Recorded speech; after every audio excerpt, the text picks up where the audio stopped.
There have been a number of high-profile criminal cases recently where the accused has been found criminally not responsible.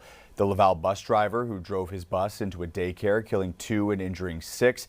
There was the mother who abandoned her 3-year-old child, and the man who attacked a Jewish father in front of his child. For mental health advocates, these cases highlight a failure to prevent these types of mental health crises before they become dangerous. Joining me now is Ella Amir, Executive Director of AMI-Quebec, a community group that works with families of adults with mental illness. Thanks for being here. Thank you. Ella, from your perspective, what's missing here in the system? I think that what is probably missing mostly is the capacity to look at the big picture, to see what's really going on before we have to intervene in a crisis situation. And the 3 situations that you described, to me, suggest that there is a crisis that could have potentially be prevented if we paid attention to the warning signs. You talk about crisis prevention versus prevention. So where do we need to be intervening?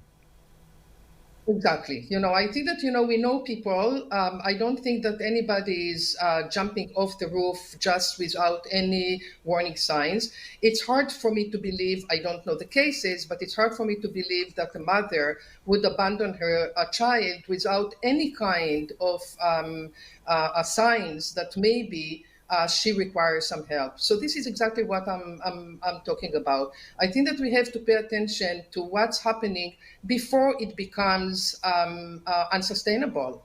And I think that this is not something that we are very good at. Prevention is not a priority for us. What does that look like? What does prevention in your mind look like? Because psychiatrists have been speaking out recently about how difficult it is to order hospitalizations, but you do have to balance a person's right to their freedom versus, public safety. So how do you get that balance right?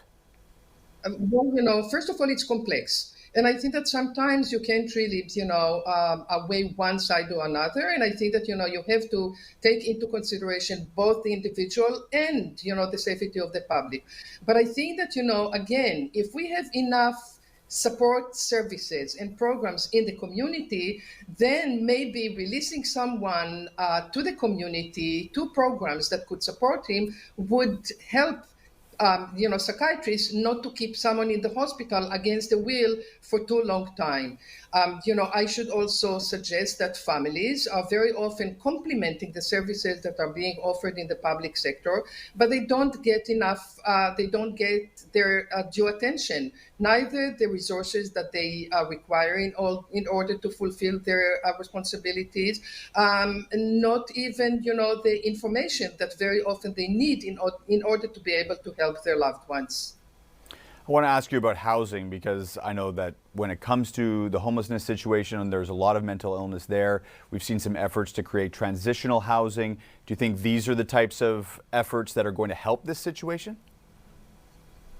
Yes and no. I think that this is a wonderful project that we just heard in the news a couple of days ago, that there is a small project both in the Hippodrome and in ONSIP for 30 units of transitional housing in both cases, with the intention to keep someone there for 3 to 6 months before, this is what I read in the paper, before they are being moved into their permanent housing. And I'm questioning myself, where is the permanent housing? We have such a malignant problems in Montreal with affordable housing. So where, after these 3 months that these people have been attended to, they're going to be moved to? So again, a very nice step in the right direction, but only one piece in some sort of a piecemeal attention to much larger problem. If there's one thing or the most important thing that should be addressed right away, what would you say that is?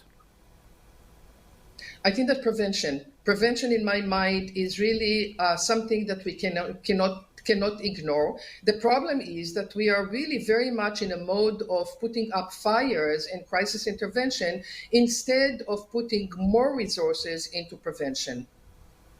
All right. Ella Amir, Executive Director of AMI-Quebec. Thanks very much for your time. Thank you.